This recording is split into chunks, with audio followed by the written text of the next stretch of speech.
Hi అండి, అందరూ ఎలా ఉన్నారు? Welcome back to my channel Akram blogs. ఇవాళ ఒక మంచి స్నాక్ రెసిపీతో అయితే మేము ముందుకు వచ్చేసానండి. పిల్లలు స్కూల్ నుంచి రాగానే ఇలా హెల్తీగా స్నాక్స్ అయితే చేసి పెట్టండి, చాలా ఇష్టంగా తినేస్తారు. హెల్తీగా కేవలం 1 కప్పు గోధుమ పిండితో ఇలా స్నాక్స్ అయితే చేసేసుకోవచ్చండి. చాలా రుచిగా ఉంటాయి. టీ టైం స్నాక్స్లోకైనా అద్భుతంగా ఉంటాయండి. మన ఇంకెందుకు ఆలస్యం, పూర్తి రెసిపీలోకి అయితే వెళ్ళిపోదామా? దీనికోసం ముందుగా ఒక మిక్సింగ్ బౌల్ని తీసేసుకొని దీంట్లోకి 1 కప్పు గోధుమ పిండిని అయితే యాడ్ చేసేసుకోండి. నేను ఇక్కడ ఆశీర్వాద్ గోధుమ పిండినే తీసుకున్నానండి. మీరు ఏ బ్రాండ్ పిండినైనా తీసేసుకోవచ్చు. ఇలా గోధుమ పిండిని వేసేసుకున్న తర్వాత దీనిలోకి మీ టేస్ట్కి తగ్గట్టు సాల్ట్ అయితే యాడ్ చేసేసుకోండి. సాల్ట్ని యాడ్ చేసుకున్న తర్వాత 1 టేబుల్ స్పూన్ ఆయిల్ని కూడా యాడ్ చేసేసుకొని ఇప్పుడు ఆయిల్ మంచిగా పిండికి పట్టేటట్టు చేత్తోనే ఈ విధంగా మిక్స్ చేసేసుకోండి. ఇలా ఆయిల్ని ఉప్పుని మంచిగా పిండిలో కలిపేసుకున్న తర్వాత ఇప్పుడు కొంచెం కొంచెంగా వాటర్ని అయితే యాడ్ చేసుకుంటూ చపాతీ ముద్దలాగా అయితే కలిపేసుకోవాలండి. ఒకేసారి వాటర్ని ఎక్కువగా అయితే యాడ్ చేయొద్దు, పిండి అయితే పలచగా అయిపోతుంది. సో కొంచెం కొంచెంగా వాటర్ని యాడ్ చేసుకుంటూ మనం ఏ విధంగా అయితే చపాతీ పిండిని మెత్తగా ఒత్తుకుంటామో అదే ప్రాసెస్లో అయితే ఒత్తేసుకోవాలి. ఇలా మంచిగా సాఫ్ట్గా పిండిని ఒత్తుకున్న తర్వాత మరో 1/2 టీ స్పూన్ ఆయిల్ అయితే పైనుంచి వేసేసుకొని ఇప్పుడు మూత పెట్టేసుకొని ఒక 5 నిమిషాల పాటు నానబెట్టేసుకుందామండి.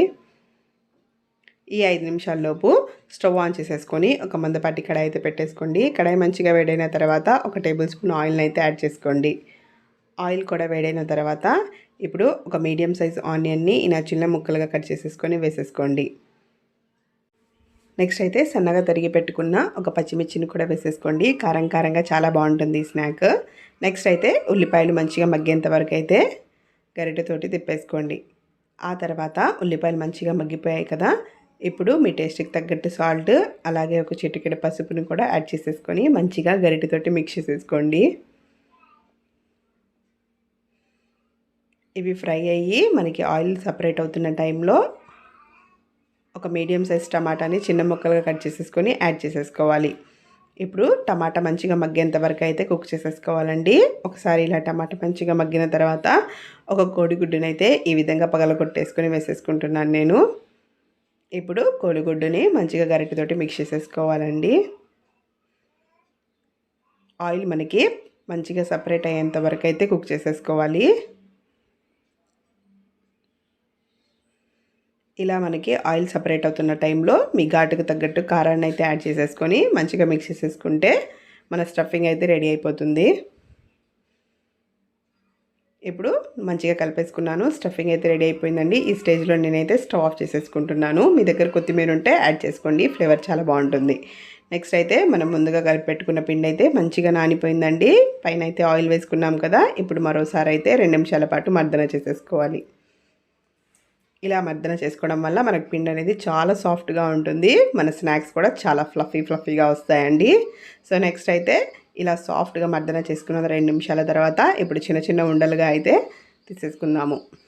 చూసారు కదా ఎన్ని ఉండల్లాగా అయితే తీసేసుకున్నాను. ఇప్పుడు దీంట్లో నుంచి ఒక చపాతీ ముద్దను తీసేసుకొని అరచేతిలో పెట్టేసుకొని మంచిగా రౌండ్గా చేసేసుకున్న తర్వాత చపాతీ పీట మీద కానీ కిచెన్ కౌంటర్ మీద కానీ పొడిపిండిని అద్దుకుంటూ చపాతీ కర్ర సహాయంతో చపాతీలాగా అయితే ఒత్తేసుకోవాలి. మనకి ఈ స్నాక్స్కి చపాతీలు అనేవి అస్సలు మందంగా ఉండకూడదండి. చాలా సన్నగా ఉంటే స్నాక్స్ అనేవి చాలా ఫ్లఫీగా వస్తాయి, అలాగే టేస్ట్ కూడా చాలా బాగుంటుంది. చూసారు కదా, ఈ విధంగా అయితే పల్చగా అయితే ఒత్తేసుకోవాలి చపాతీల్ని. ఇదే విధంగా మిగతా పిండి ముద్దలతో కూడా చపాతీలను అయితే ఒత్తేసుకున్నాను. నెక్స్ట్ అయితే ఇప్పుడు ఇక్కడ చూపిస్తున్నట్టుగా ఒక ప్లేట్ తీసేసుకొని దాని మీద ఒక చపాతీని అయితే పెట్టేసుకోండి. ఆ చపాతీలోకి మనం ముందుగా తయారు చేసి పెట్టుకున్న ఎగ్ కర్రీని అయితే స్టఫ్ చేసేసుకొని దానిపైన మరొక చపాతీని అయితే ఈ విధంగా వేసేసుకోవాలి. ఇలా పైన మరొక చపాతీని వేసేసుకున్న తర్వాత ఇప్పుడు ఒక బౌల్ సహాయంతో ఈ విధంగా రౌండ్గా అయితే కట్ చేసేసుకొని ఎక్స్ట్రా ఉన్న పిండి మొత్తాన్ని కూడా తీసేసుకోండి. చూసారు కదా, ఈ విధంగా మనమైతే లాక్ చేసేసుకోవాలండి. లోపల ఉన్న స్టఫింగ్ని బయటకి ఎక్కడా కూడా రాదు. చూస్తున్నారు కదా, మంచిగా లాక్ అయిపోయింది. ఇదే విధంగా మిగతా పిండితో కూడా అన్ని స్నాక్స్ని అయితే రెడీ చేసేసుకోవాలి. నెక్స్ట్ అయితే స్టవ్ వెలిగించేసుకొని ఒక నాన్ స్టిక్ ప్యాన్ అయితే పెట్టేసుకోండి. ప్యాన్ మంచిగా వేడైన తర్వాత ఇందులోకి 4 టేబుల్ స్పూన్ ఆయిల్ని అయితే యాడ్ చేసుకోండి. మనం ఈ స్నాక్స్కి షాలో ఫ్రై చేస్తాం కాబట్టి ఎక్కువ ఆయిల్ అయితే అవసరం లేదండి. సో ఇలా 4 టేబుల్ స్పూన్ ఆయిల్ అయితే సరిపోతుంది. ఇలా ఆయిల్ని వేసేసుకున్న తర్వాత ఆయిల్ మనకి మంచిగా వేడవ్వాలండి. వేడైన తర్వాత మాత్రమే మనం ముందుగా ఒత్తి పెట్టుకున్న స్నాక్స్ని అయితే ఇందులో వేసేసుకోవాలి. ఇప్పుడు ఈ స్నాక్స్ని ఒకవైపు అయితే మంచిగా ఫ్రై చేసేసుకున్న తర్వాత రెండో వైపుకి అయితే ఫ్లిప్ చేసేసుకొని రెండో సైడ్ కూడా మంచి కలర్ వచ్చేంత వరకు అయితే కుక్ చేసేసుకోవాలి. ఈ స్నాక్స్కి మనం చపాతీల్ని చాలా పల్చగా చేసుకున్నాం కాబట్టి మనం షాలో ఫ్రై చేసేటప్పుడు మంచిగా పొంగుతూ సాఫ్ట్గా అయితే వస్తాయండి మన స్నాక్స్ అయితే. చూస్తున్నారు కదా ఎంత ఫ్లఫీగా వచ్చాయో మన స్నాక్స్ మంచిగా పొంగుతూ. ఇలా 2 సైడ్స్ కూడా మంచి రంగు వచ్చేంత వరకు షాలో ఫ్రై చేసేసుకున్న తర్వాత వీటిని అయితే పక్కకి ప్లేట్లో తీసేసుకోవడమేనండి. చూస్తున్నారు కదా ఎంత ఫ్లఫీగా వచ్చాయో మన స్నాక్స్ అయితే మంచిగా పొంగుతూ వస్తాయి. వీటిని అయితే ఇప్పుడు పక్కన సర్వింగ్ ప్లేట్లోకి అయితే తీసేసుకున్నాను.